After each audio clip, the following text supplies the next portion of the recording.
Hi, welcome to Middle Eastern Crisis. I'm your host, Naslihan Erishkin, and today we'll be talking about something a little less theoretical and overarching about Middle Eastern history. Instead, we will be focusing on some actual people and some events and dates. So today we're going to be talking about the Ottoman Empire. We're going to be talking about Osman I, or Osman Ghazi, which was the first Sultan of the Ottoman Empire and the founder of the Ottoman dynasty, which lasted until shortly after the end of World War I. This is the time I would usually introduce Osman's background and childhood, much like if I was introducing any other historical figure. However, I really can't because we don't really know that much about Osman. We don't even know what year he was born or anything. We do know that it was sometime in the middle of the 13th century. The only thing close to like a birthday year for him would be 1254 to 1255, which was given by an 16th century Ottoman historian Kemal Paşa. Kemal Paşa'de. I should have paid more attention in Turkish. I'm still terrible at sight reading. To say the least, it's probably not the most accurate since it was written centuries after, and most of what has been written about Osman's early life is very theoretical. It's not very based in fact or history, which would be kind of hard because there's not really that much written about the time. All we know is the accomplishments that he left in the empire he helped build. At this time, there wasn't really that much being written by the Turks, let alone by the Ottomans. At the time, you could technically actually put Osman in the category of subordinate figures in history because there is nothing written about him, but he is definitely not a subordinate. So anything that was written about Osman was written by his descendants and written hundreds of years after his death. And of course, going with that theme, we don't know the exact year that Osman died either. It was either 1324 or 1326. At least the man is consistent. We don't know his dates. In the writing from his descendants, Osman's story is a tangled mess of fact and fiction, elevating him to almost mythical status, making it impossible for historians to unravel exactly what Osman did and who he was as a person. I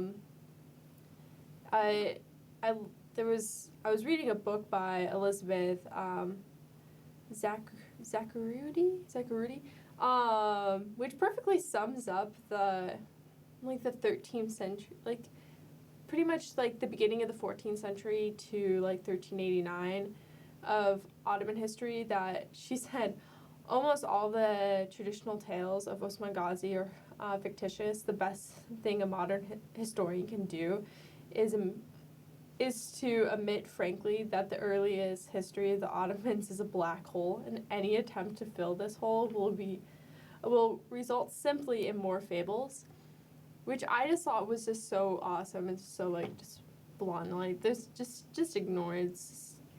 You're just gonna make a mess.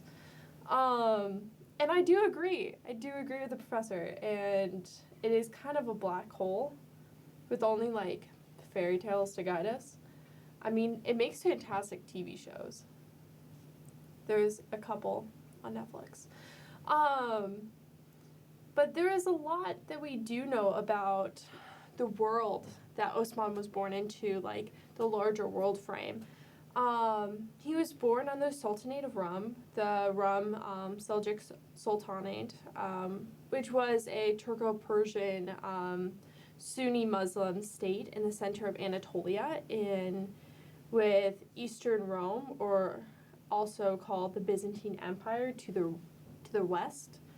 The Seljuk were a Turkic group who found a footholding in Anatolia after the Battle of Menzikirk in 1071 with the Byzantines. In 1071, the Seljuks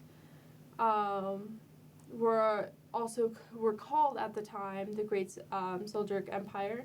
By 1077, the Seljuk of Rum broke off and made their own sultanate. However, the sultanate was not set up for success, and no state was going to be successful at that point in time.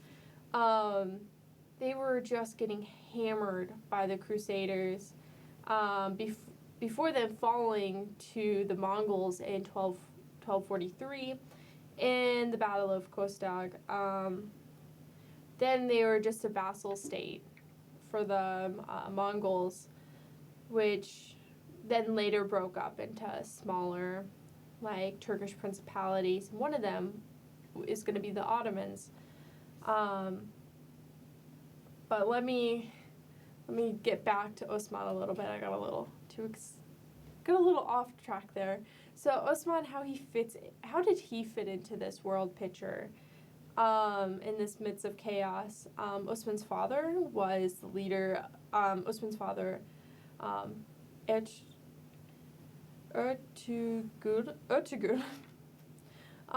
led the Turkic tribe of Guhuz Turks,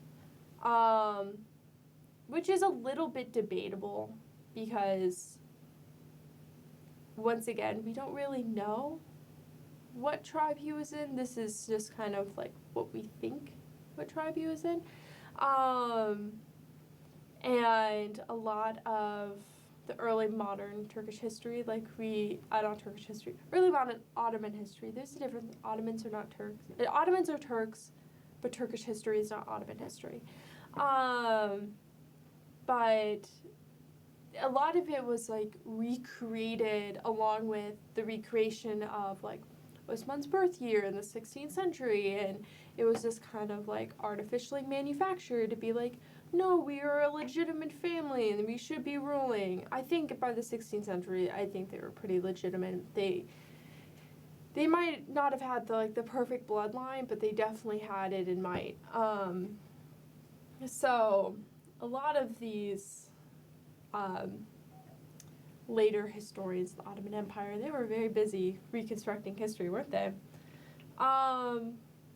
So they were just trying to recreate, like, what they wanted Ottoman history to be. So let's go back to what we do know. So Osman's father, we believe, was an emir in Ujebir, which was he was like a kind of like a lesser lord, like a merchant, like a very wealthy merchant, in northwestern part of Anatolia, in Sogut, near the border of the Byzantines. So they were in the frontier land. So growing up, he would have been in this chaotic state of, is this Byzantine? Is this Turkic? Are we in the middle of a battlefield? And so we do know that, like, Osman spent the early part of his childhood with his father leading raiding parties into Byzantine territory, just slowly chipping away at whatever was left of the Romans. However, this was not, like, unique to Osman's upbringing. This would have happened with almost any son, particularly, like, a lord's son at this time. And he would have been raised in a very, like, traditional, like, Turkic fashion, along, like, living in a nomadic way, kind of born in the saddle kind of fashion. But this, once again, this is also just theorized about what we do know of Turkic life and what we can extrapolate from that and be like, this is most likely what he did. really want to drive that point home. We really don't know anything about this man. And however, we do know that he was raised very religiously. He was raised with the principles of Islam instilled into him by a Sufi leader, Ibali. And this is where, when he was getting his Islamic training, is also where, with this man, Ibali, is where he got his infamous dream, which laid the foundation of the mythical beginning of the Ottoman Empire. You might have heard Osman's dream tree, or Osman's dream, which pretty much is he was asleep next to the holy man, and out of the holy man's, they say breast or chest, came, the moon rose out of the holy man's chest and came into Osman's chest and settled within his own heart. And within that sprouted, from his navel, a tree that would shade the whole entire world. Beneath this shade would be mountains and streams, and people would drink this pure water and have luscious gardens. And so he had this amazing dream that he would birth an empire that would cover the world. And so the next morning when Osman woke up, he told the holy man about this, and he said, "Osman, my son, congratulations, for God has given the imperial office to you and your descendants, and my daughter Malhoun shall be your wife." And we do know that Osman did marry Malhoun. And so, but in 1281, we also don't know the exact year of this dream, so this could have been after or before. Osman's father died and Osman became the emir. And so, which is most interesting part about how an emir would have come in, how Osman became the predecessor for his father, is the Ottoman Empire, along with other Islamic empires and Turkic empires, their succession wouldn't go from father to eldest son. It would go to any of the sons. So Osman was what we do know of him was the youngest. Is that true? We don't know. Does it make a better story? Yes, it does. And so, so we do know that he took on this, his father's position and took over his territory, and he came out of the gates flying, and he immediately went westwards and tried to expand his territory into the Byzantines, since they were a weaker target than his other Turkic neighbors. This is not the opinion of just the Turks. This is just kind of known fact. The Byzantines were very weak. They were very broke and kind of isolated. But they still managed to make great art. And so with this, he had the Battle of Bosphorus in 1301 and 1302, which against the Byzantines, which he won, which expanded his territory. And the great part about this battle is the Byzantines wrote it down, so we know what actually happened. I mean, we don't know what actually happened, but we know that it did happen. But yeah, so Osman, just with the success of the Byzantine conquest, he turned his eyes to other Turks and expanded northern area of Phrygia, that kind of northwestern section, like corner of Anatolia, which if you know where like Eskişehir is in modern day Turkey, it's kind of that region. And so he kind of just kept chipping away at that, and however, he didn't completely take over that region. I mean, it was gonna fall anyway. So, the Seljuk Sultanate Rum fell in 1803 and fractured into multiple warlords, and so that's kind of like where he kind of fit in. He was just one of the multiple warlords. He didn't take over the whole thing. And so that's kind of what happened. So Osman was just one of the broken off warlords. He kind of was associated with them along with his father, but this time he was like truly on his own. And so he found his new independence, and he captured fortresses like Eskişehir and